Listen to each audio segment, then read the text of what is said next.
So today I wanted to ask a really important question. Which do you think is the most important card in the tarot deck? Is it the major arcanas? Is it the aces because they hold the potential for the entire suit? Is it the court cards because they represent you, and any reading that can help you to understand you is going to help you to move forward in life? Well, I can't tell you which is the most important card for you, but I can tell you how to find it, and I can help you by telling you which are the most important tarot cards for me. So what I suggest you do is get your deck, set some time aside, because you may just know the answer straight away. If not, this may take some time. Sort through your cards one by one, not with a book, just by looking at them. And you need to sort them into piles. You need to sort them into piles of, I really understand this card. I really love this card. I really hate this card. And, oh, I never really saw that before. So you end up with 4 piles. Really understand, really love, really hate, and, oh, never really noticed it before. And then what you need to do is you need to get your hate and, oh, never really saw that before, and go through them till you have a couple of key cards. And I'll show you mine to help you understand. I'm going to be honest, anyone that's ever worked with me will know straight away which card I hate the most. Yep, it's the Queen of Cups. I know, for a lot of people it's intuition and empathy and romance and self-expression, and it's a beautiful card, but she bugs me. Sorry, it's true.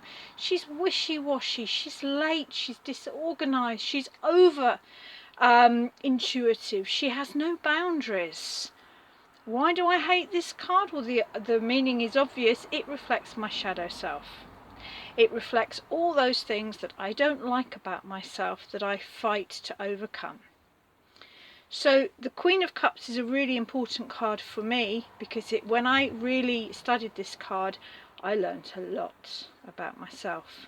I realised that when I first started advertising tarot, there was no word of intuition, spirit, psychic.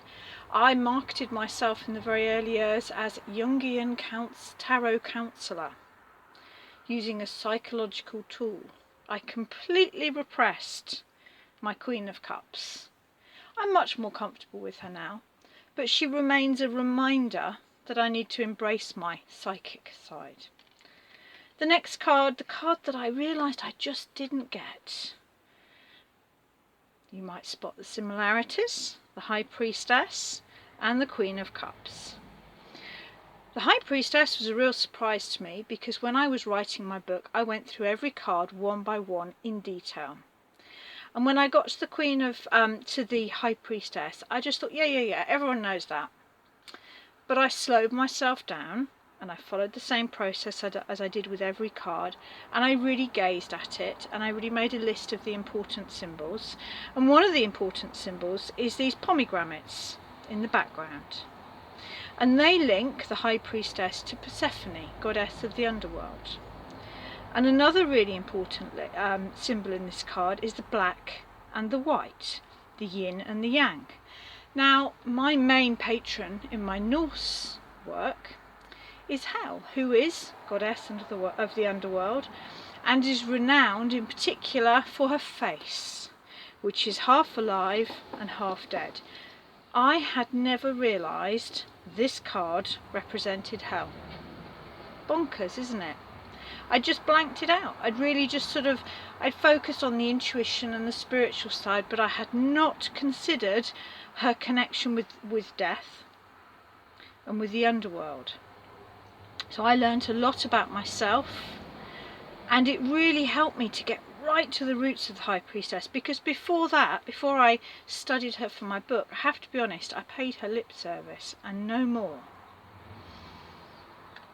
And the third card, the card that really flummoxed me when I wrote my book, was the Six of Cups. Oh, I know everybody thinks of it as happy memories, nostalgia, rose-tinted glasses, nurture your inner child, and of course it does mean all of those things, but I always felt there was a darker side to it. I always felt there was a sense of being crowded out, and I have to be honest, if you've ever seen the film Don't Look Now, an image of a red hood makes me feel a little bit uncomfortable. And it took me several weeks before I could really get to the bottom of this card. There are so many symbols there. What I'll do is I'll put a link to the blog in the notes so that you can understand why, in the end, I decided this was actually the darkest card in the entire pack. So for me, these are the three most important cards. They are the cards that gave me the most trouble, because I hated it, I overlooked it, and boy did it trigger some stuff in me.